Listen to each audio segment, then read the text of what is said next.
pasti akan diminta entah untuk dari pembimbing atau penguji nantinya, pasti kalau pada saat ujian proposal pasti akan ada yang meminta, ada salah satu penguji yang akan meminta apakah Bapak Ibu menggunakan perbandingan dengan negara-negara lain untuk kasus yang Bapak Ibu kaji ini. Nah, itulah nanti ketika kita mata kuliah ini, nanti Bapak Ibu sudah bikin semacam pra ya, pra penelitian, pra kasus, sehingga kalau nanti sudah menulis disertasi atau menulis proposal, tinggal Bapak Ibu perbaiki ini, masukkan di dalam disertasinya. Jadi artinya kan sebenarnya bekerjanya artinya untuk 2 kali, untuk dua tujuan, tapi bekerja satu. Tujuan pertama untuk supaya memenuhi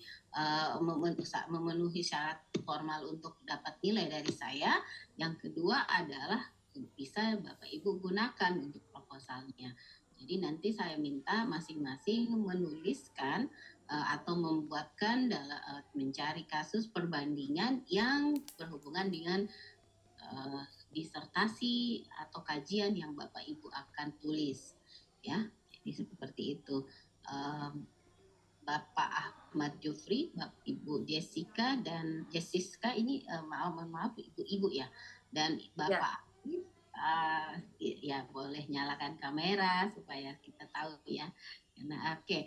Untuk sebelum saya buka dengan materi, mungkin kita harus perkenalan dulu ya, supaya saya juga bisa tahu Bapak Ibu latar belakangnya apa dan kita jadi nyaman. Kan kalau misalnya nanti saya asalnya saya nyerocos aja, tapi nanti aduh Bapak siapa ini dari mana gini kan. Jadi ada baiknya kan Bapak Ibu juga memperkenalkan diri dulu. Boleh? Siapa yang mau? Oh ya, ketua kelas. Ibu Salawati ketua kelas kita ya? Ya. Mantap. Baik, silahkan dengan background masing-masing dari mana. Oh ya. Baik, selamat pagi Bapak Ibu semua. Perkenalkan, nama saya Salawati, dipanggil Salau. Saya dari bertugas di instansi Kecamatan Malinau Selatan sebagai Camat Malinau Selatan, dan background S2 saya mengambil di jurusan Keuangan Daerah di Unmul. Baik, demikian. Terima kasih. Selamat pagi. Terima kasih Bu Salau ya. Itu hari kita ketemu ya Bu ya? Iya, siap Ibu. Ya. Lagi makan-makan di ya. Pantai Amal. Di pantai, iya, makan kerang. Iya. Terima kasih Bu Salau ya. Ya, silakan yang lain berikutnya. Oke, lanjut. Yang lain. Selamat pagi, Prof. Ya, selamat pagi Bu Jessica. Mohon izin memperkenalkan diri, nama saya Jessica. Saat ini saya bekerja di Kecamatan Malinau Utara sebagai sekcam, dan latar belakang S2 saya di Administrasi Publik di Universitas Terbuka. Terima kasih, salam kenal Prof. Ya, terima kasih, salam kenal Ibu Jessica. Ya, silahkan yang lain lanjut. Baik, selamat pagi Prof. Selamat pagi. Salam kenal. Nama saya Lampang. Saya bekerja saat ini juga di kecamatan, namun di Kecamatan Malinau Selatan Hilir sebagai camat. Latar belakang pendidikan S2 saya dari administrasi publik. Terima kasih. Ya, terima kasih Ibu Lampang. Silahkan yang lain lanjut. Izin, selamat pagi. Selamat pagi, selamat pagi Pak Jimmy. Ya, izin perkenalkan diri. Nama saya Jimmy Sakai. Saat ini sedang bertugas di salah satu kecamatan di Kabupaten Malinau, Kalimantan Utara. Kebetulan dipercayakan sebagai camat. Latar belakang S2 saya Magister Ilmu Hukum di Universitas Borneo Tarakan. Terima kasih, salam kenal Ibu Prof. Ya, salam kenal Pak Jimmy, terima kasih. Lanjut, silakan. Ya, selamat pagi Bu, izin. Ya, selamat pagi Pak Jos.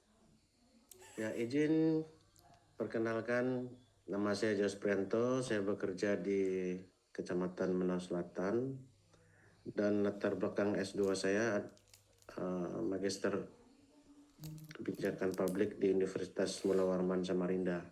Dan saya kemarin sudah pernah ketemu Ibu Prof pada satu wawancara. Ya, Terima saya kasih. ya, saya wawancara ya. Iya. Iya, baik. Ya, sudah selesai Pak? Terima kasih. Ya. Selamat pagi. Selamat pagi, terima kasih. Lanjut, silahkan. Yang berikutnya. Selamat pagi, Prof. Selamat pagi. Waalaikumsalam. Pak Bahtiar ya. Izin, Ya, perkenalkan diri silakan. Bahtiar. Saat Baik. ini bekerja di Polda Kaltara pada bagian reserse kriminal umum. Kemudian latar belakang S2 saya dari Magister Ilmu Hukum Universitas Borneo. Makasih, Prof. Terima kasih Pak Bahtiar. Lanjut, silahkan yang berikutnya. Pagi, Prof. Pagi Pak Herman. Izin, Assalamualaikum warahmatullahi wabarakatuh. Waalaikumsalam warahmatullahi wabarakatuh. Nama saya Herman, Prof. Siap. Saat ini bertugas di ASN Provinsi Kalimantan Utara. Latar belakang S2, Magister Hukum Pembangunan di Universitas Airlangga. Izin, Prof. Ya, terima kasih banyak Pak Herman. Lanjut.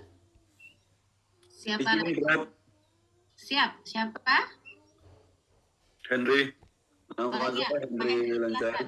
Ya, nama saya Henry Lencau. Saya bekerja di Kecamatan Mekang Selatan, daerah perbatasan sebagai camat di sana. Terima kasih. Terima kasih. Dan S2 saya Magister Hukum di Borneo, S1-nya Pendidikan di Mula Warman. Baik, terima kasih Pak Henry. Lanjut silahkan. Izin, Bu. Selamat pagi. Ya, selamat pagi. Ya, perkenalkan, Bu. Nama saya Ruri Setiawan. Ya, Saya saat ini sebagai Kepala Rumah Sakit Pratama Langap di wilayah Malinau Selatan. Latar belakang S2 saya manajemen rumah sakit dari UGM. Ya, terima kasih, Bu. ya, terima kasih Pak pagi, Ruri. Bu Profesor. Selamat pagi Pak Wempi. Ya, Sehat selalu, Bu. Ibu, saya baru tiba di Surabaya, ada kegiatan, jadi saya mengikuti perkuliahan. siap Pak. Siap. Ya, sehat selalu, Ibu. Sehat selalu juga Pak. Iya. Ya. Ya, Ya. Prof. Waalaikumsalam. Terima kasih Pak. terima kasih, Lanjut terima ya. kasih. Terima kasih. Lanjut lagi silahkan. Selamat pagi, Prof. Ya, selamat pagi. Ya, nama saya Yosua Batara Payangan, Prof. Saat ini sebagai ASN di Pemerintah Provinsi Kalimantan Utara. S1 saya dari Teknik Mesin Unhas, S2 dari Fakultas Sosial Politik, Akuntan Publik, dia dari Unmul, Universitas Mula Warman.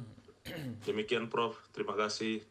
Iya, terima kasih banyak. Iya, lanjut lagi. Mohon izin, Bu. Terima kasih. Iya. Pagi Mohon saya. izin, Bu. Mohon izin, Prof. Selamat pagi. Assalamualaikum warahmatullahi wabarakatuh. Prof, Waalaikumsalam. nama saya Kistaya. S2 saya di Universitas Borneo di bidang hukum. Saat ini saya bekerja di Polres Tarakan. Mohon izin, Prof. Terima kasih.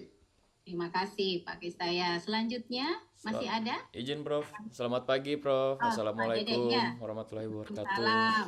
Selamat Izin pagi. memperkenalkan diri saya Dede dari Kecamatan Mentarang. Latar belakang pendidikan S2 saya di Universitas Terbuka, Magister Administrasi Publik. Demikian Prof. Terima kasih. Terima kasih. Selanjutnya? Izin Bu Prof. Ya, Izin memperkenalkan diri. Ya, Pak Rondi. Perkenalkan nama saya Rondi Abriandi. Saya bekerja di salah satu kecamatan di Kabupaten Malinau, di Kecamatan Kujungan.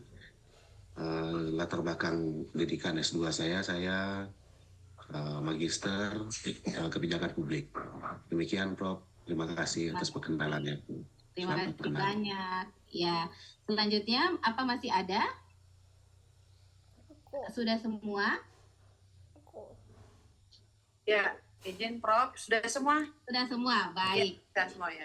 Ya, terima kasih atas perkenalannya. Jadi ini salah satu untuk kita bisa mencairkan suasana ke kuliah kita santai tapi tetap serius. Artinya silahkan ya. Jadi Bapak Ibu tidak usah tegang. Saya ada di sini bukan mengajar, tapi saya berbagi ilmu ya. Jadi berbagi saja, kita diskusi. Kalau misalnya sebentar di tengah saya materi, kalau ada Bapak yang mau bertanya atau menanggapi, bisa tidak perlu menunggu sampai materi saya selesai, bisa angkat tangan atau bisa tekan tombol raise hand. Nanti saya akan berhenti dan persilakan Bapak Ibu untuk berbicara. Ya, jadi santai-santai saja karena saya bukan Bapak Ibu saja yang ini mungkin tegang, saya juga tegang ini karena pejabat semua ini di dalam kelas saya ini biasanya. Bukan juga ya. Ya, baik, saya langsung saja mulai materi saya hari ini. Jadi karena ini pembuka, biasanya sih saya langsung karena biasanya kalau saya sebagai anggota tim itu saya langsung masuk di kasus atau masuk langsung contoh perbandingan, misalnya perbandingan sistem HAM di negara-negara dengan Indonesia. Tapi karena ini pembuka, maka mau tidak mau saya harus dulu mulai dari awal. Jadi kalau misalnya materi saya ini terlalu mudah buat Bapak Ibu, nggak apa-apa, kita langsung diskusi ya. Nanti bisa langsung ini memotong atau karena kan mungkin siapa tahu Bapak Ibu merasa aduh ini materi pengulangan. Ya cuman karena kalau kita awal ya memang kita harus menyamakan dulu persepsi kan. Jadi makanya mungkin materi saya memang kelihatan mungkin sangat dasar ini materinya Prof. Nah itu jadi bolehlah Bapak Ibu nanti interupsi, misalnya kita diskusi saja Prof, boleh. Ya, jadi perbandingan sistem hukum itu adalah ketika kita membandingkan sistem hukum, yaitu membandingkan 2 atau lebih sistem hukum pada negara lain. Nah ini makanya tadi saya katakan pada Ibu, materi ini dia kan jadi ini apakah mata kuliah ini wajib ya Bu, Bapak Ibu semua? Atau ya wajib kan? Kenapa? Karena memang di dalam nanti Bapak Ibu menuliskan disertasi itu kalau tidak pembimbing yang menyarankan, pasti ada salah satu dari penguji yang akan bertanya, apakah Bapak atau Ibu dalam menuliskan disertasi ini atau kajiannya itu menggunakan perbandingan dari negara lain. Nah karena itu maka kita perlu membekali Bapak Ibu semua dengan apa itu perbandingan sistem hukum, terus bagaimana membandingkan misalnya misalnya ketika ada kasus ya, misalnya ada Bapak menuliskan kasusnya misalnya mengenai kebijakan di Malinau, nanti dibandingkan dengan negara yang mana yang biasanya diminta untuk membandingkan negara yang bagus, sangat bagus, terus yang negara yang tidak terlalu bagus atau yang sangat lambat misalnya penanganannya atau kebijakannya. Nah, itu terus kemudian dari situ dianalisis sehingga itulah untuk mendapatkan perbedaan dan persamaan negara yang satu dengan negara yang lain. Karena kan memang sebenarnya ketika kita berbicara hukum, mohon maaf kalau misalnya suara saya terlalu cepat, boleh juga diingatkan ya Bu. Saya terbiasa berbicara cepat, jadi kalau misalnya terlalu cepat boleh diingatkan juga Ibu terlalu cepat. Nanti materi saya juga boleh saya kirimkan ke Ibu Ketua kelas. Nah, dalam mempelajari mengenai sistem hukum ini, maka berarti kita kan harus dulu tahu ya bagaimana sejarahnya, aturannya agak sama, tapi ada juga pasti yang berbeda. Karena misalnya contoh kita kan masih menganut hukum dari kolonial Belanda misalnya, dan KUHP kita. Tapi kita juga menganut misalnya hukum Islam di Indonesia untuk masyarakat, misalnya orang-orang beragama Islam misalnya dalam hal waris, nikah, dalam hukum keluarganya seperti itu.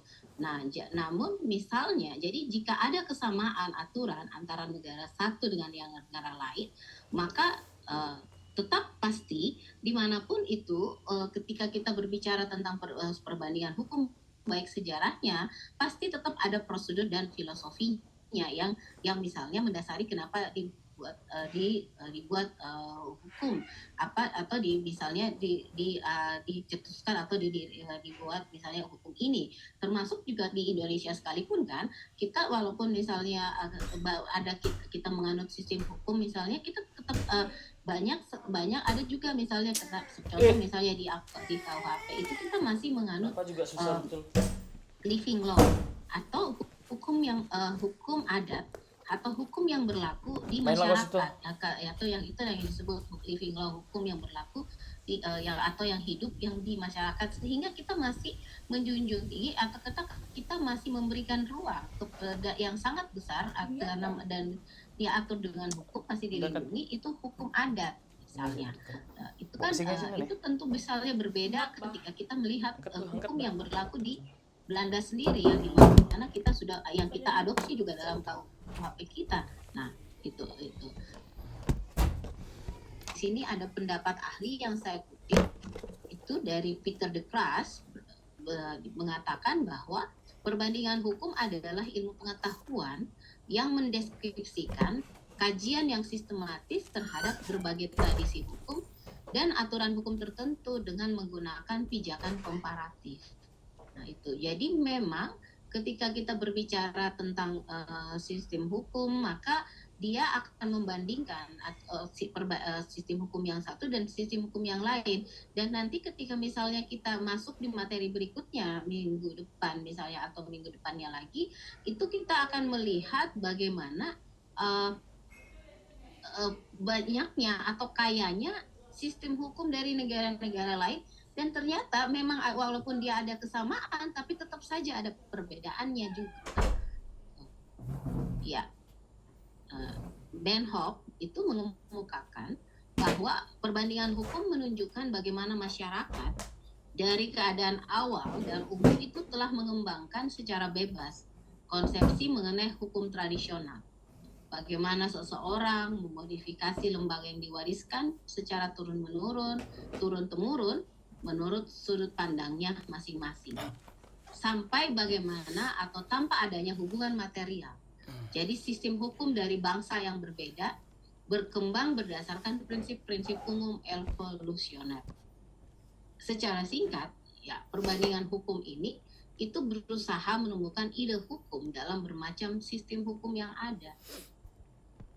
Nah, jika kita kenapa penting sekali ya kita pelajari ini sistem hukum? Ya tentu saja sebagai orang misalnya yang jadi bidang hukum, yang itu untuk kita ataupun yang tidak ya, tapi kan semua kan pekerjaan kan dari yang Bapak Ibu tadi sebutkan itu kan pasti ada berkaitan ya, apalagi Bapak Ibu semua ini di sini adalah semua rata-rata pemangku kebijakan atau pelaksana yang melaksanakan misalnya aturan atau atau kebijakan, sehingga memang diperlukan untuk menambah wawasan supaya lebih luas bisa dan mendapatkan pemahaman akan sistem hukum yang lebih baik untuk memprediksi sistem hukum tersebut apakah dapat diterapkan di negara Indonesia atau tidak. Jadi nanti ketika Bapak Ibu mengkaji atau menulis disertasi dan menggunakan ini sebagai perbandingan, Bapak Ibu bisa misalnya menganalisis, misalnya ada yang menulis, Bapak Ibu bisa menulis tentang penerapan kebijakan hak atas pendidikan di Malinau. Nah, itu kan Bapak Ibu bisa menggunakan misalnya contoh perbandingan bagaimana pendidikan yang gratis di salah satu negara di Eropa, misalnya di Jerman. Terus kemudian mengambil contoh misalnya pendidikan di Amerika yang misalnya dia memang semua harus berbayar. Nah, itu ada contoh itu, atau misalnya mengambil contoh misalnya hak pendidikan di bagaimana kebijakan pendidikan misalnya di salah satu negara di Afrika. Nah, itu. Jadi itu dan kemudian nanti Bapak Ibu bisa ramu untuk melihat, membandingkan bahwa kita di Indonesia ini di sebelah mana posisinya, apakah di tengah-tengah atau lebih baik dari yang semua negara yang kita bandingkan, atau kita berada di paling bawah misalnya di negara maju sekali, ada negara berkembang sekalipun atau negara yang baru sekalipun, kita masih ternyata sistem pendidikan kita, pengaturan kebijakan kita masih paling di bawah misalnya. Ini contoh misalnya seperti itu. Nah, tapi kan itulah nanti namanya juga melakukan penelitian, itulah gunanya misalnya melakukan riset yang Bapak Ibu kaji untuk menemukan dan itu nanti bisa diturunkan di dalam konteks atau konsep ideal dari temuan atau novelty yang Bapak Ibu sudah rencanakan dalam disertasinya. Ya, Ada, jadi Prof. Hikmahanto, Bapak Ibu mungkin tahu semua ya. Jadi kan beliau adalah pakar hukum internasional dari Universitas Indonesia Fakultas Hukum ya. Jadi Prof. Hikmahanto ini dia membagi sistem hukum itu dengan 5 besar. Ada civil law, ada common law, ada socialist law, ada Islamic law, dan juga ada sistem hukum adat. Nah, inilah yang dia gunakan. Nah, itu. Nah, namun sesungguhnya dominan yang dipakai di dunia internasional itu hanya 2, sistem hukum civil law dan sistem hukum common law. Ada juga pendapat bahwa sistem hukum itu minimal dia harus membandingkan 3 sistem hukum yang ada, Eropa kontinental, civil law, sistem hukum Anglo-Amerika, common law, atau sistem hukum Islam. Hasil studi perbandingan terhadap ketiga jenis hukum ini itu menemukan bahwa sejarah sistem hukum Eropa kontinental itu terbagi menjadi 6 fase. Ada sejarah hukum Anglo-Amerika dimulai di era feodalistik Inggris hingga berkembang ke Amerika dan terus dipelajari hingga sekarang. Terus kemudian sejarah hukum Islam terbagi menjadi 5 fase, mulai dari fase Rasulullah ya Muhammad, terus kemudian fase kebangkitan pada abad ke-19 yang digunakan sampai sekarang. Ya. Kemudian di mana sistem hukum Eropa kontinental itu memiliki karakteristik berpikir anti-formalisme. Karakteristik berpikir hukum dari Anglo-Amerika itu dia cenderung formalisme dan menginduk pada pola pikir yang masih relatif primitif. Sementara untuk karakteristik berpikir hukum Islam itu banyak dipengaruhi oleh pemikiran para ahli fikih dalam menentukan hukum untuk memecahkan suatu masalah sehingga relatif dinamis dan modern. Hukum Eropa kontinental. Nah, ini jadi ketika kita berbicara sejarah ya, bahwa hukum Eropa kontinental semua tahu pasti Bapak Ibu pasti sudah tamat ya belajar sejarah tentang hukum Romawi itu misalnya. Itu yang memulai dari hukum Romawi lah yang menjadi cikal bakal dari sistem hukum Eropa kontinental ini. Walaupun hukum Romawi ini merupakan ruh ya dari sistem hukum Eropa, tapi juga ternyata hukum Romawi ini sangat kuat terasa perkembangannya dalam sistem hukum Anglo-Saxon,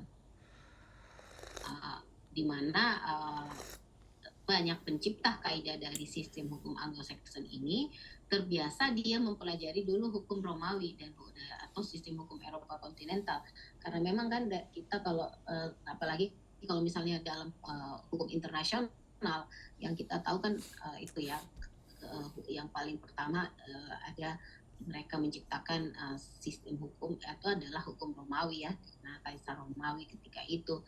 Atau kalau misalnya kita nonton film-film kolosal itu ya, bagaimana berdirinya, terus mereka mengatur tentang bagaimana perang atau sebagainya. Nah itulah yang mencipta akhirnya kalau orang sudah menyerah, misalnya musuh sudah menyerah, bagaimana apa yang harus dilakukan, bagaimana tindakan yang diambil dan sebagainya. Itulah akhirnya kemudian menjadi cikal bakal dari hukum Eropa kontinental.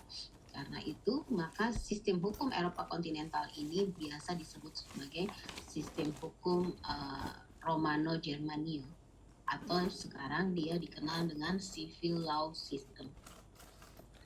Nah, sistem hukum Eropa kontinental ini berkembanglah dia di negara-negara Eropa seperti Prancis, Jerman, Italia, Swiss, Austria, juga di sebagian negara Amerika Latin atau Turki dan beberapa negara Arab, Afrika Utara dan Madagaskar. Nah, sistem hukum ini juga dia menyebar di bawah oleh para penjajah seperti Belanda dan akhirnya juga membuat kita memakai sistem hukum ini. Walaupun misalnya sekarang kita ternyata di Eropa sendiri KUHP-nya itu kita masih gunakan ya, tapi mereka ternyata sudah meninggalkan itu, tapi kita masih pakai karena masih sementara KUHP yang KUHP yang baru itu masih sebelum sampai hari ini belum digunakan, masih sebagai menunggu berlakunya. Nah, sistem hukum Eropa kontinental ini itu menggunakan kitab undang-undang atau undang-undang sebagai sumber hukum utamanya. Jadi yang makanya juga dalam perjanji dalam hukum internasional yang menjadi sumber hukum utama itu adalah perjanjian atau undang-undang itu. Nah, perubahan dan perkembangan hukum dalam sistem hukum Eropa kontinental ini pada prinsipnya sangat bergantung pada parlemen. Hal inilah yang kemudian menjadikan hukum yang ada pada negara-negara penganut sistem hukum Eropa kontinental itu tidak lepas dari unsur politis yang kuat, meskipun juga menjadi lebih teoritis, koheren, dan terstruktur. Civil law itu merupakan sistem hukum yang menggunakan kitab undang-undang atau undang-undang sebagai sumber hukum utamanya. Nah, hal ini tentu saja mempengaruhi karakteristik berpikir dalam sistem hukum Eropa. Adanya peraturan yang telah dibuat terlebih dahulu sebelum adanya kasus menjadikan pola pemikiran yang abstrak, konseptual, dan simetris. Sistem hukum Eropa kontinental ini cenderung dia merencanakan, mensistematiskan, dan mengatur persoalan sehari-hari dengan sekomprehensif mungkin dengan cara membentuk aturan-aturan hukum sebagai produk legislasi.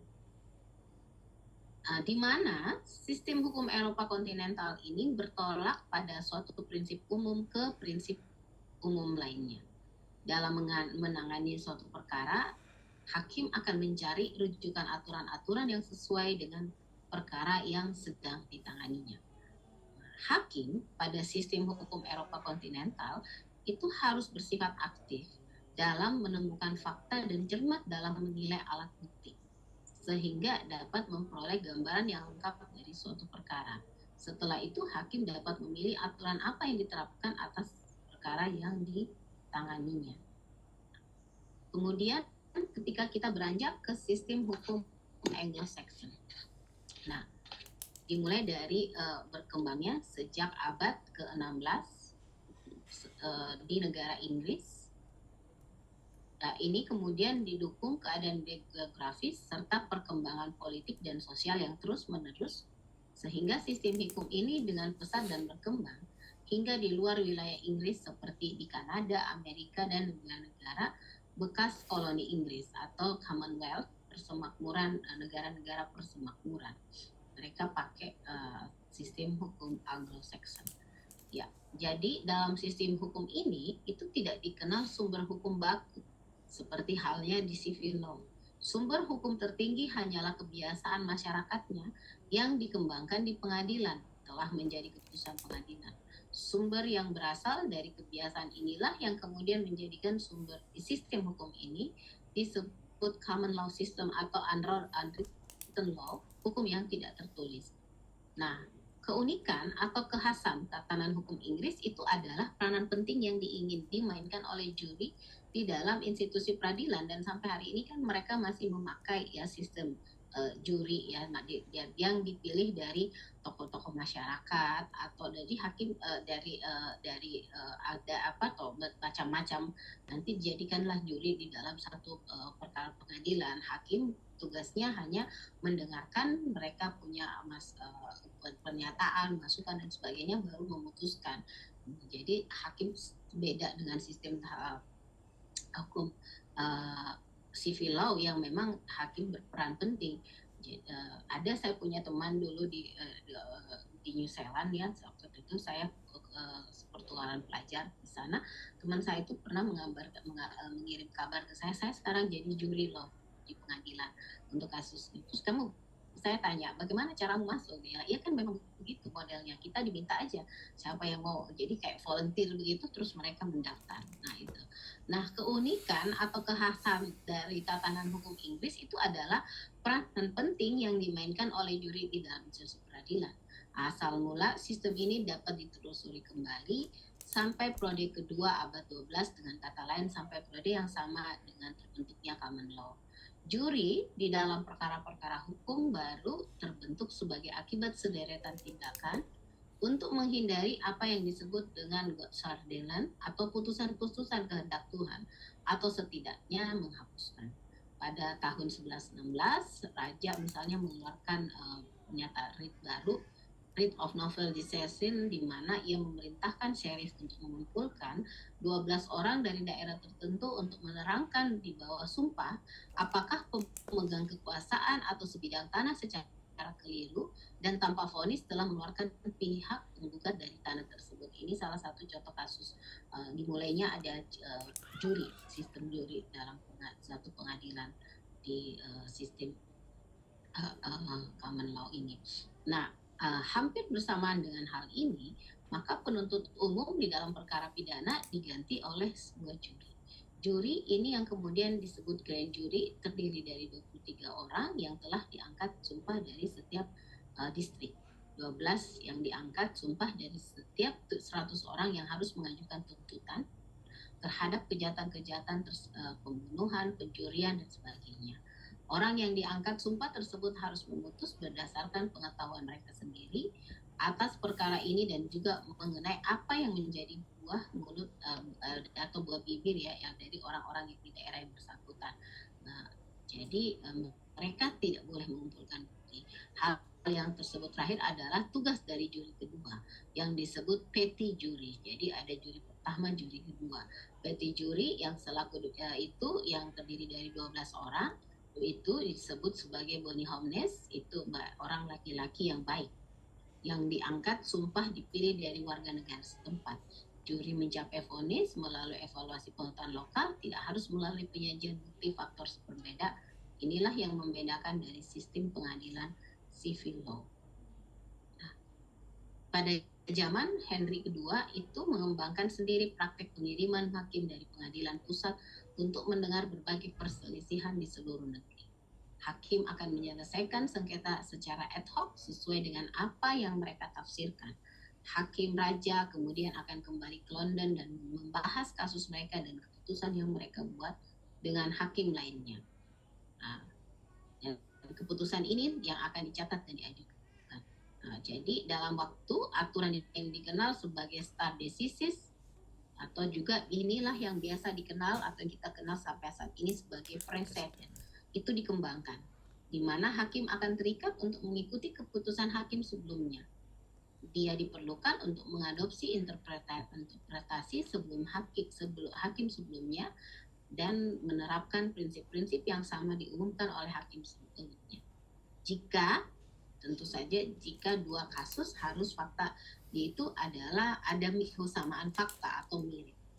Nah, setelah hakim mulai menganggap keputusan masing-masing menjadi presiden yang mengikat, maka sistem pranorman dari adat istiadat setempat dan hukum yang berbeda di setiap wilayah itu digantikan oleh sistem yang umum di seluruh negara. Dan itulah makanya dia disebut dengan common law. Pada perkembangan hukum modern, hukum Inggris ini juga menciptakan ketentuan pengadilan tertulis prerogatif.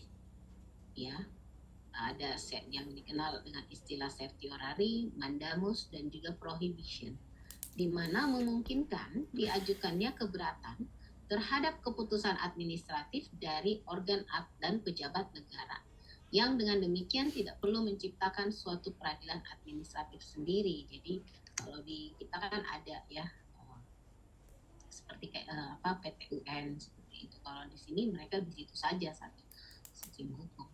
Nah, walaupun demikian Amerika dan kebanyakan negara persemakmuran ini mewarisi tradisi common law dari sistem hukum Inggris. Namun hukum Amerika juga cenderung unik dalam banyak hal. Sebabkan karena sistem hukum Amerika itu terputus dari sistem hukum Britania akibat revolusi kemerdekaan dan setelah itu ia berkembang secara mandiri dari sistem hukum persemakmuran Britania. Jadi kayak sudah dimodifikasi seperti itu. Oleh karena itu, apabila kita mencoba menelusuri perkembangan prinsip-prinsip common law yang tradisional dibuat oleh para hakim, artinya sejumlah kecil hukum yang belum dibatalkan oleh hukum-hukum yang lebih baru. maka peradilan-peradilan di Amerika itu akan melihat kepada kasus-kasus di Britania hanya sampai pada awal abad ke-19 saja. Pengadilan-pengadilan dari berbagai negara persemakmuran itu seringkali saling mempengaruhi sesamanya melalui keputusan-keputusan yang diambilnya. Bahkan pengadilan-pengadilan Amerika jarang sekali mengikuti keputusan-keputusan persemakmuran pasca revolusi, kecuali apabila tidak ada keputusan yang diambil di Amerika mengenai masalah terkait fakta-fakta dan hukum yang dimaksud. Hampir identik alasannya dan dianggap sangat meyakinkan. Kasus-kasus di Amerika yang paling awal bahkan setelah revolusi sering sekali mengutip kasus-kasus yang ada di Britania yang pada saat yang sesaman tentunya. Ya, yaitu, dan tapi kutipan itu seperti perlahan-lahan dia menghilang pada abad 19 sehingga pengadilan-pengadilan Amerika itu dia mengembangkan prinsip-prinsipnya sendiri untuk memecahkan masalah-masalah hukum bangsa Amerika. Saya lihat dulu waktunya, saya pikir masih lama, jadi 10.30 ya Bapak Ibu. Saya takutnya nanti terlambat lewat waktu saya, dosen lain mau masuk nih. Benar ya Bapak Ibu ya, ini selesai jam 10.30 ya. Ya, siap. Ya, siap Pak. Saya bisa sampaikan beberapa pemikiran, Prof. Boleh, silahkan Pak. Ini berhubungan dengan situasi aktual hari ini. Iya. Di mana kita melihat bahwa bangsa ini kan mulai kembali tidak percaya kepada hukum. Iya. Artinya suaranya tadi adalah hukum itu seperti yang Prof katakan memiliki beberapa referensi hukum. Iya. Nah, kita tahu bahwa Indonesia masih memiliki pilihan-pilihan terhadap adopsi hukum itu sendiri. Iya. Baik hukum yang dilakukan oleh kolonial maupun hukum-hukum yang berkembang di negara kita maupun di negara lain. Nah, hari ini kita juga memiliki beberapa referensi hukum yang sebenarnya bisa menjadi tren dari masyarakat kita, karena memang ini sangat mungkin untuk diterima. Misalnya hukum agama, ya. Itu kan melekat hampir di semua individu masyarakat Indonesia. Iya. Begitu juga hukum adat yang memang kita akui di setiap daerah ini ada hukum-hukum yang terus terjaga, terlestari dengan baik di aspek hukum. Iya. Tapi di satu sisi hari ini muncul hukum-hukum lipat. Ya akhirnya pilihan sejalan karena bermuara kepada ketidakadilan. Iya. Bermuara kepada ketidakpastian, dan ini akan menimbulkan lagi persoalan ketidakpastian hukum baru. Iya. Membuat kita paham hukum, tetapi tidak bisa melaksanakan hukum karena persepsi di tengah masyarakat hukum itu sudah tidak adil karena sudah berbicara kepada kepentingan. Misalnya di daerah, di daerah yang sangat berbahaya itu jika kepala daerah, misalnya kepala daerah atau DPR itu tidak memahami dengan baik manfaat hukum itu. Ini sangat berbahaya. Iya.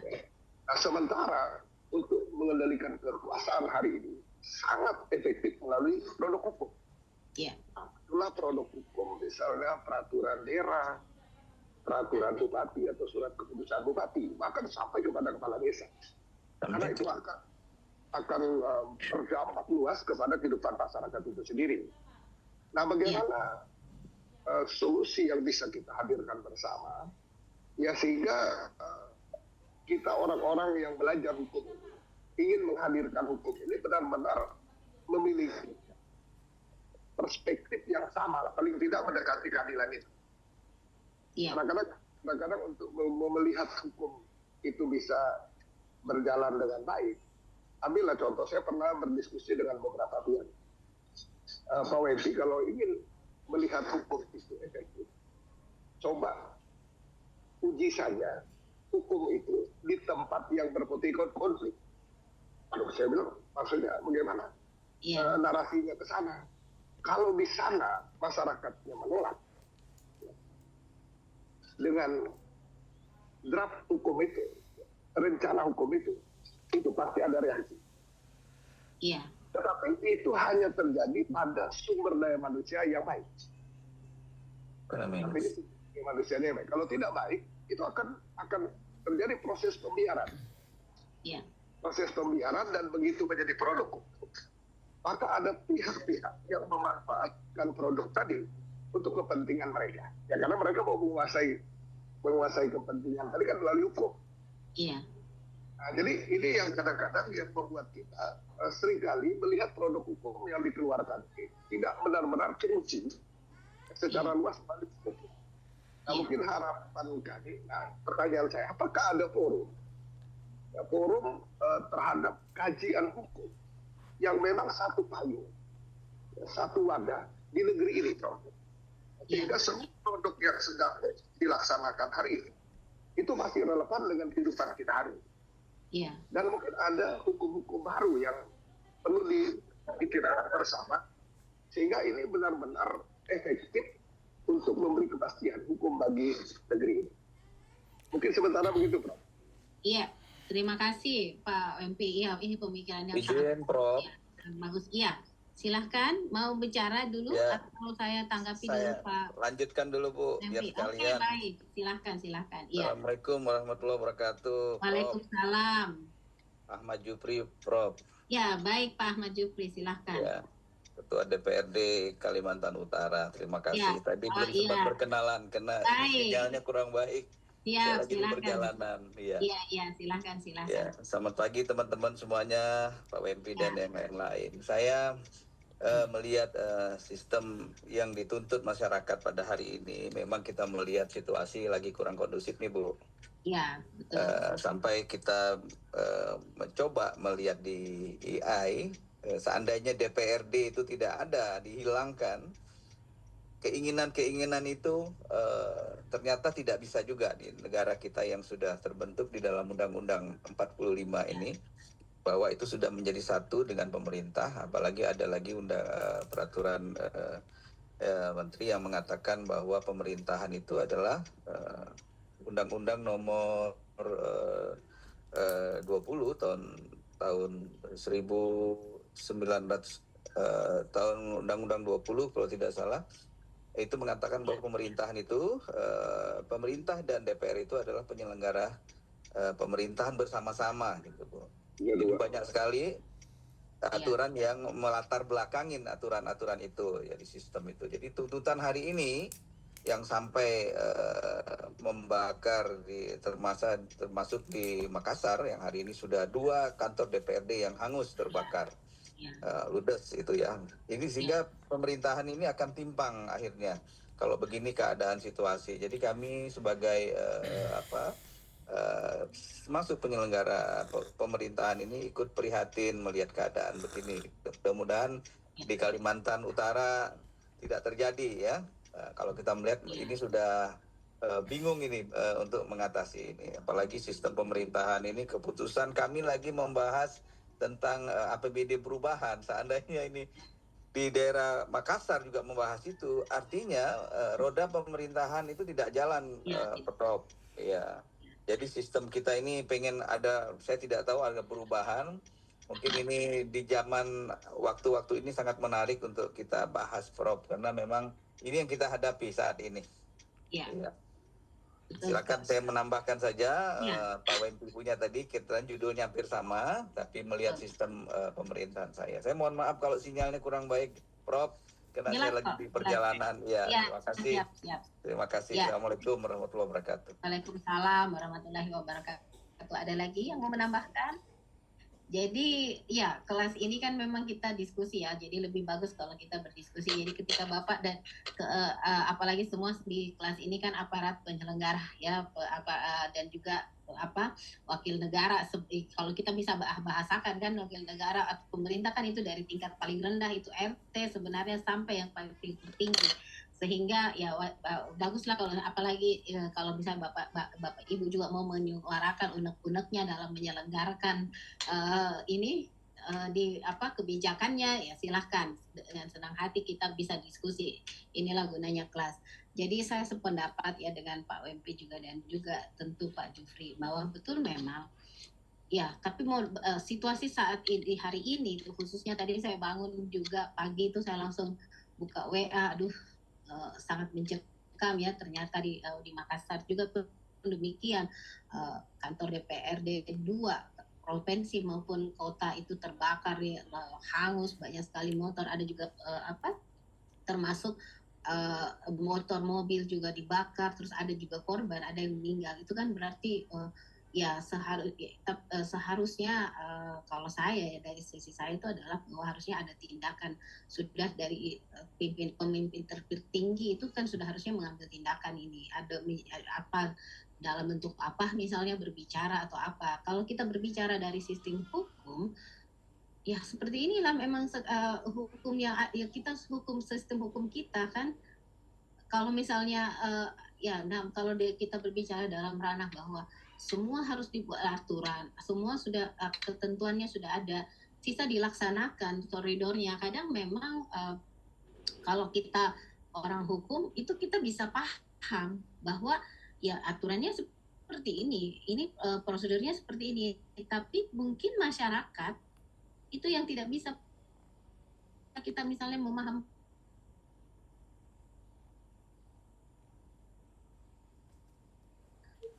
media yang sangat provokatif ya, satu misalnya menyebarkan ini langsung tersebar semua dan menyulut misalnya orang jadi marah semua misal ini kita kan misalnya kenapa harus ada mobil mobil taktis yang keluar di situ, padahal mungkin memang secara prosedur bahwa memang harusnya seperti itu, sudah seperti itu memang harusnya memang, tapi masyarakat kan tidak bisa menerima itu.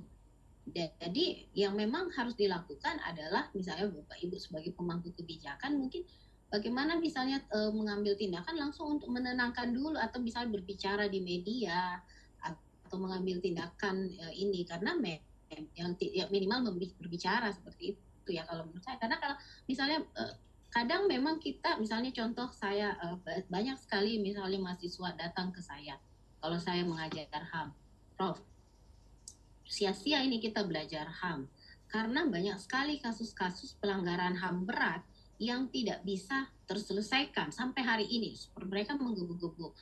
Contoh, apalagi kalau kita berbicara tentang masyarakat internasional, hukum internasional, Palestina itu tidak selesai-selesai sampai hari ini. Itu jelas-jelas genocide, itu seperti itu. Iya, kalau kita berbicara secara kenyataan, memang yang kita lihat di kasat mata kan seperti itu. Tapi ketika kita lagi balik ke aturan hukum kan ada prosedurnya, terus ada misalnya untuk membuktikan, contoh saja misalnya untuk membuktikan bahwa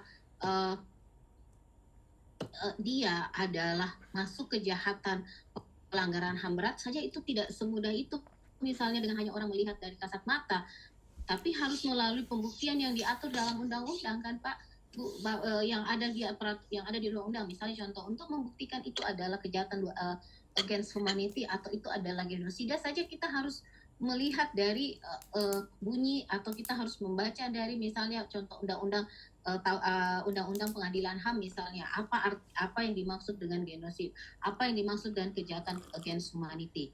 Itu kalau tidak masuk unsur-unsurnya, maka itu biarpun sudah masuk di pengadilan tidak akan terpenuhi, tidak akan dianggap sebagai kasus pelanggaran HAM. Dan itu terbukti misalnya ketika kasus Paniai yang disidangkan di Pengadilan Negeri Makassar, itu akhirnya kan memang pelakunya dibebas, yang tertuduh melakukan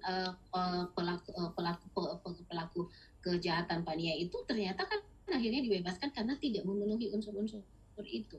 Nah seperti itu. Jadi memang sangat susah misalnya, tapi ketika kita misalnya mau meyakinkan masyarakat, tapi mungkin itulah tantangannya seperti yang Bapak tadi Pak WP sampaikan bahwa bagaimana caranya, harusnya apakah misalnya ada perintah langsung misalnya Pak Ketua DPR ya sekarang terhadap kejadian ini dari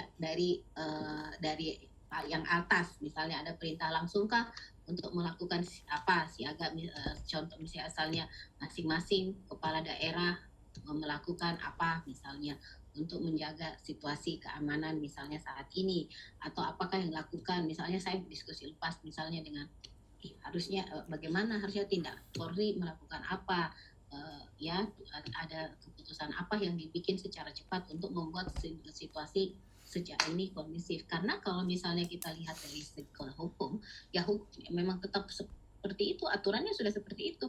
Dan kalau kita orang hukum, kita bilang bahwa kita harus turut ya, kita kan nggak boleh keluar dari aturan.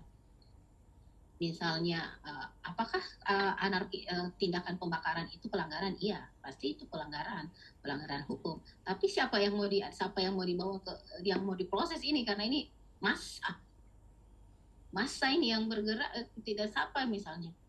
Sama dengan pada saat kasus 98 misalnya terjadi pemerkosaan besar-besaran ya untuk etnis Tionghoa. Tapi kan ketika mereka akhirnya menimbulkan kekecewaan karena mereka sendiri bilang kita lapor ke polisi, kita lapor ke sini, tidak ada penyelesaian karena mereka hanya menjawab bahwa itu kasus besar. Iya, silakan Pak. Dok, mohon maaf, kebetulan saya kemarin ada di Jakarta. Ya. Dan sebenarnya saya trauma kembali karena pada tahun 98 situasi itu hampir mirip. Mirip, betul Pak. Apa yang terjadi kemarin. Ya. Hanya bedanya saya tidak di suasana Jakarta Pusat karena saya berada di Serpong Damai dengan kegiatan aplikasi di sana dan Presiden hadir di sana juga. Situasi ya ada perbedaan, tapi kalau perilakunya hampir sama. Iya, penjarahan. Sudah makar sana. Ya, masih diskusi. Persoalannya tidak prinsipil yang dipersoalkan. Iya. Oke. Jadi kemarahannya meluas kepada masyarakat yang sebenarnya tidak punya persoalan dengan orang-orang ini. Nah, hari ini saya bisa tiba di Surabaya. Saya di Surabaya dan sebentar ada kegiatan juga di sini. Saya juga dapat informasi itu yang sama. Kegiatan juga di Polda. Iya. Dilakukan oleh masyarakat kita. Dari beberapa. Nah ini seperti yang tadi disampaikan, ini memang harus ada semangat kita bersama untuk menangani, terutama masalah ini tidak meluas. Karena kan kalau Jakarta, kota-kota besar, akibat situasi ini pasti daerah akan sangat terdampak. Misalnya terbang saja, ini susah sekali. Saya harusnya sudah terbang malam tadi ke Surabaya, tapi karena terjadi lonjakan kenaikan tiket, sehingga masyarakat kelihatannya bergeser. Ya dia akan melihat di mana rasa aman hari ini. Kalau ini terus berkembang, ya kita tidak berharap ini kembali kepada situasi 98. Ya. Tapi bagaimana prinsip utamanya semua para pemimpin harus keluar sekarang untuk membuat sikap bahwa bangsa ini harus berlanjut. Gitu. Ya, kalaupun ada persoalan, ya memang harus ada persoalan. Ya. Nah, kita bersyukur mudah-mudahan kampus mengambil peran yang besar. Ya karena kan kuncinya nih di kampus ini. Kuncinya di kampus, minimal dari kampus kita. Iya, betul. Harus dari kampus kita untuk menghimbau para intelektual karena dia akan mempengaruhi semua pihak ya, sehingga penyampaian aspirasi tetap disepakati dengan cara-cara damai ya, jadi sampai pada tujuannya tapi tidak menimbulkan huru-hara yang bisa menimbulkan efek kemana-mana untuk kita semua. Mungkin demikian Prof. Ya, betul dalam sekali. perjalanan Prof ya. Iya, nggak apa-apa Pak. Iya, nggak apa-apa. Iya, silakan ya. Saya Pak ya. Mengerti sekali pasti kan Bapak juga ini ya dalam kondisi ini pasti berkoordinasi terus kan. Ya. Ya, jadi betul. Jadi kami ini juga tadi ini untung ini kan kita daring ya sehingga kuliah bisa terlaksana. Tapi semua kegiatan dari luring hari ini di Unhas itu ditiadakan karena kenapa? Kondisinya yang tidak kondusif. Kami tadi malam itu mahasiswa kami kan juga ikut demo ya di depan pintu 1 dan itu ketika jadi ya semua berjaga sampai tengah malam karena memang sangat mudah itu ketika misalnya ada satu yang provokasi, langsung kan sepertinya kan seperti itu tidak bisa lagi apa istilahnya kalau masyarakat ini karena begini. Ya tadi kata Bapak, ini hanya satu persoalan terus meluas kemana-mana. Akhirnya kayak kecemburuan sosial juga sudah masuk. Kita lihat ya itu saya lihat di TikTok ya. Sama yang persis yang Bapak pikirkan, saya juga berpikir ini persis kejadian 98 di mana penjarahan besar-besaran terjadi itu. Dan kalau tidak dihentikan ini tidak ada. Memang sekarang ini yang harus mengambil sikap mau nggak mau adalah langsung misalnya presiden yang harus langsung turun tangan dengan mengambil kebijakan untuk karena kalau tidak nggak bisa minimal bisa bicara apa misalnya ya atau memanggil semua misalnya pimpinan kepala daerah dan semua untuk sama-sama dulu supaya dilihat karena sekarang kan media itu berperan besar. Kalau misalnya bicara itu kan bisa berpengaruh. Satu misal ini karena masyarakat kenapa misalnya masyarakat kita misalnya kalau Bapak misalnya bandingkan dengan masyarakat negara-negara maju itu kita kan lebih istilahnya apa nih lebih responsif. Begitu misalnya ada satu titik dibuka langsung mereka keluar semua. Ya karena pertama juga mungkin karena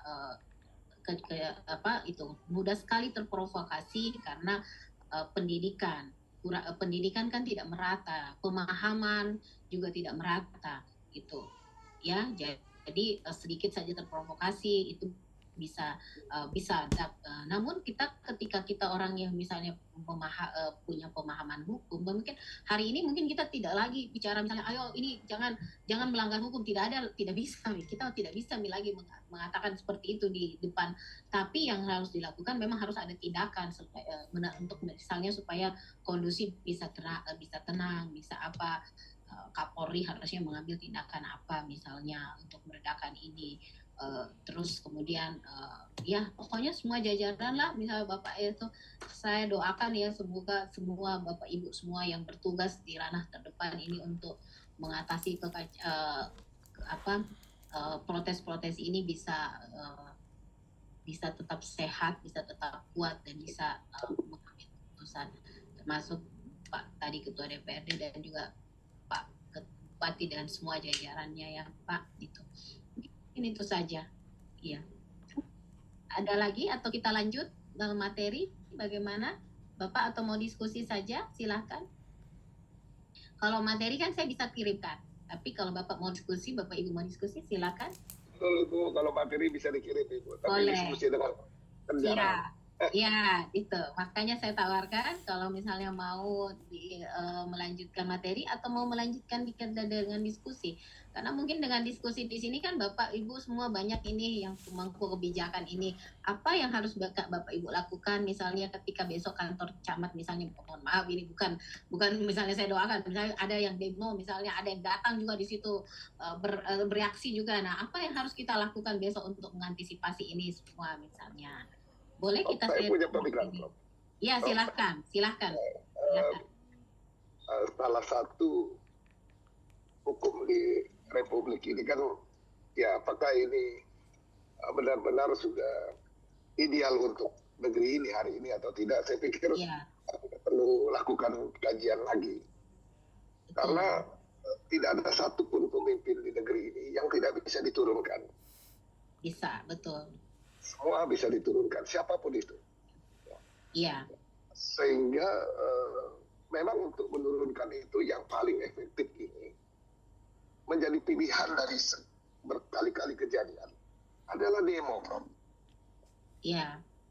Demo ini gerakan massa ini adalah pilihan yang menjadi pilihan terbaik hari ini bagi sebagian orang. Iya. Misalnya menurunkan rektor, menurunkan bupati, misalnya kita lihat. Dan kepala daerah ini kalau tidak hati-hati, juga sangat mudah diturunkan hari ini. Dan salah satu misalnya menaikkan pajak. Iya. Itu kan menaikkan pajak itu ada proses.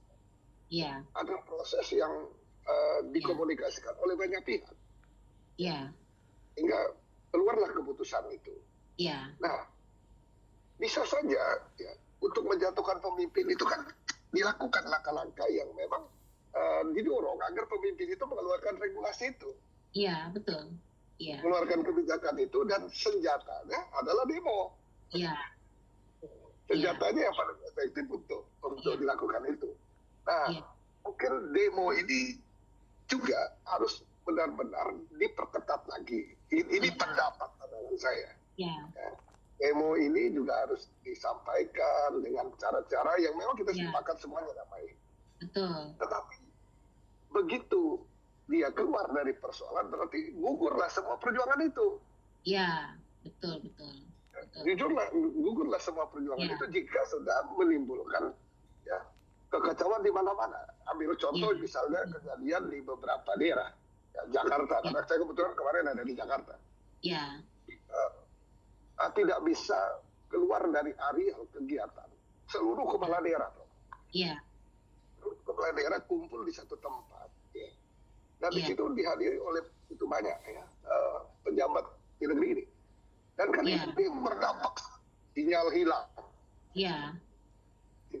Apakah itu bukan dari strategi keamanan, sehingga komunikasi antar orang itu tidak bisa dilaksanakan secara optimal, tapi untuk mengendalikan situasi antik pasti, saya pikir itu sangat mengganggu. Apapun alasannya kan sudah sangat mengganggu kita. Betul. Iya. Jadi kita bukan menjadi bangsa yang semakin maju dengan situasi ini, malah ya negara lain senang melihat kita seperti ini. Gitu. Betul. Iya, ini kan akan jadi masuk pemberitaan internasional, Pak, di media besar-besaran kan. Iya. Berpikirnya kita memang mengkaji lagi tentang perjalanan ini, Bro. Iya.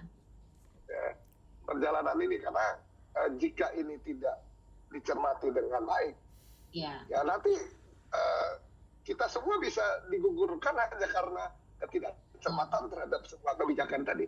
Iya, betul. Iya. Walaupun kita sepakat tetap harus hati-hati kan dalam mengeluarkan kebijakan. Dan akhirnya, Prof, kita salah satu pengambil keputusan hukum ini, pembuat produk hukum ini, menjadi sangat khawatir, cenderung ragu-ragu dalam mengambil keputusan. Dan itu menurut saya tidak baik secara bernegara. Iya. Betul Pak, betul sekali. Betul. Iya. Terima kasih Pak, itu betul sekali. Saya bisa paham sekali, karena jangankan misalnya Bapak yang langsung misalnya kepala daerah gitu kan, pejabat negara, apalagi kami saja misalnya itu kan di lingkungan yang kecil misalnya seperti di universitas, itu kami juga punya kekhawatiran yang luar biasa, karena bagaimana misalnya apalagi mahasiswa kami ini, misalnya kita kan ini hak setiap orang punya dijamin oleh undang-undang untuk mengekspresikan, mengeluarkan pendapat, mengekspresikan pendapatnya, dan itu mereka lakukan dengan jalan berdemonstrasi. Tapi di satu sisi juga kita juga khawatir, misalnya kita juga tidak bisa misalnya menahan, misalnya kita bisa menjaga, mengawasi sebatas yang kemampuan kita. Misalnya ketika misalnya ada yang dimasukin di dalamnya, Pak, itu kita tidak bisa lagi berbuat apa-apa kan. Misalnya ada susup, dan selalu kan kalau dalam demonstrasi itulah itu yang selalu ada pasti susupan yang dimana yang membuat keadaan misalnya menjadi tidak terkendali. Pernah saya bawa materi HAM di kepolisian, anggotanya aparatus, dia bilang tidak bisa Bu, biar Ibu bilang bahwa kita harus sabar, kita ada tameng, ada apa, tapi kalau mereka melempar kita pasti juga terpaku. Saya bilang, ya itulah juga karena kan kita semua sama-sama manusia tapi itu mudah-mudahan mudah-mudahan ini Pak mungkin keadaan cepat bisa membaik mungkin inilah bagaimana nanti Bapak menyampaikan diskusi kita, inspirasi kita seperti itu, karena memang situasi hari ini saya pun sebagai akademisi mengatakan ini sangat menyedihkan lah. Kita pikir begini, berbuat apa ini yang mudah-mudahan tidak terjadi, yang lebih besar itu. Iya, Bagaimana Bapak Ibu yang lain? Silahkan. Mohon izin, Prof. Ya, silahkan. Terima kasih atas kesempatan yang diberikan kepada saya. Tugas di lapangan. Karena sehubungan ini adalah ruang akademik, jadi ya mungkin ada sedikit kebebasan saya untuk berbicara ya, Dok. Oh, iya, Ya, ini Prof. kita bebas ini karena ini ruang akademik Siap, ya. Prof. Pendapat, iya. Jadi menyikapi perkembangan situasi yang ada memang ya, ini sangat-sangat memprihatinkan. Saya sependapat dengan Prof dan Pak Bupati tadi yang mengatakan bahwa ini hampir mirip-mirip dengan kejadian tahun 98. Bahkan kalau saya melihat dengan situasi saat ini yang terjadi di Makassar mungkin lebih dari 98. Karena di tahun 98 kan tidak ada pembakaran fasilitas pemerintah atau fasilitas negara yang dibakar. Gitu. Paling hanya pos polisi yang jadi sasaran. Nah kalau situasi saat ini ya memang sangat-sangat memprihatinkan sekali. Dan saya sangat sependapat terkait masalah petinggi kita sudah harus ada mengambil suatu keputusan atau tindakan. Apakah itu Bapak Presiden atau Pak Kapolri, seperti itu, Prof. Saya sepakat itu. Karena memang situasi saat ini, ya kalau kita bandingkan dengan sistem atau aturan hukum yang ada di, tapi ya mungkin terlalu, mohon maaf kalau terlalu tinggi perbandingan yang saya ambil, kayak di Amerika seperti itu. Tetapi ya memang kalau saya melihat ya kita sudah mengarah ke kebablasan arah demokrasinya. Karena kami kalau menarik ke pribadi, Prof, dengan situasi yang ada saat ini, memang serba salah. Mau berbuat salah, tidak berbuat salah. Nah, jadi kita manusia biasa mau disuruh berbuat seperti malaikat. Ini sangat-sangat ini sekali. Agak-agak inilah kalau kita menarik diri kita, memposisikan diri kita sebagai aparat. Nah, ketika ada, mohon maaf nih, dengan rasa hormat yang tinggi terhadap yang menjadi korban, tetapi ketika kami di sisi aparat ada yang meninggal, itu hal yang biasa saja, bahkan tidak bisa dibilang tidak ada terjadi apa-apa, tapi hanya satu yang meninggal itu seolah-olah dibuat seperti jadi pahlawan. Ini yang ya seperti itu. Harusnya petinggi kita itu ada berimbang lah dalam mengambil ini, membuat statement di publik. Seperti itu, Prof. Ya mohon maaf kalau mungkin ada bahasa yang kurang berkenan atau kurang baik dari apa yang saya sampaikan. Makasih. Terima kasih Pak Batiar. Tidak masalah kok, makanya saya bilang ini kan kebebasan akademik, dan ketika Bapak Ibu mau mengeluarkan undang-undangnya sebagai ini pemangku kebijakan atau orang yang berada di yang harus bertugas, ya tidak apa-apa, dikeluarkanlah di sini ya.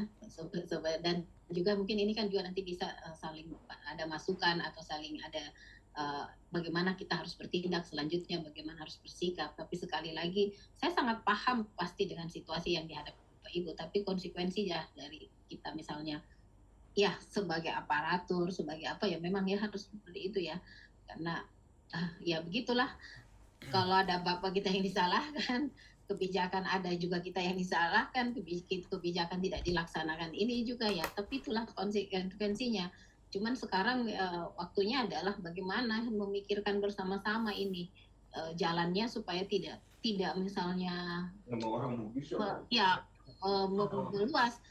Memang harus ada tindakan yang diambil oleh pemerintah seperti ini kalau sudah seperti ini kan. Nah, apalagi misalnya ya karena kalau itu seperti yang saya katakan, kalau si hukum ya sudah seperti ini, memang aturannya seperti ini.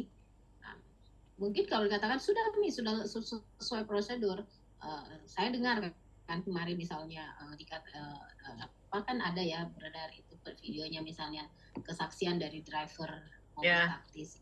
Ya, tapi masyarakat kan tidak bisa menerima itu karena itu tadi sudah terpicu dari sini sehingga itu memang ya sangat susah lah misalnya. Tapi mungkin kita sebagai misalnya akademisi, sebagai bapak ibu yang pelaksana pemangku kebijakan, pelaksana di lapangan, ini yang punya kebijakan, punya ini masih bisa lah, minimal jangan putus asa, kita masih bisa lah Pak Bupati misalnya menyuarakan, memberikan idenya yang cemerlang gitu supaya pemerintah, ayo Pak misalnya, atau Pak tadi Ketua DPR, ayo sarannya apa ke ini, sampaikan ke Ketua DPR Puan Maharani misalnya harus lakukan ini sekarang, ayo gitu.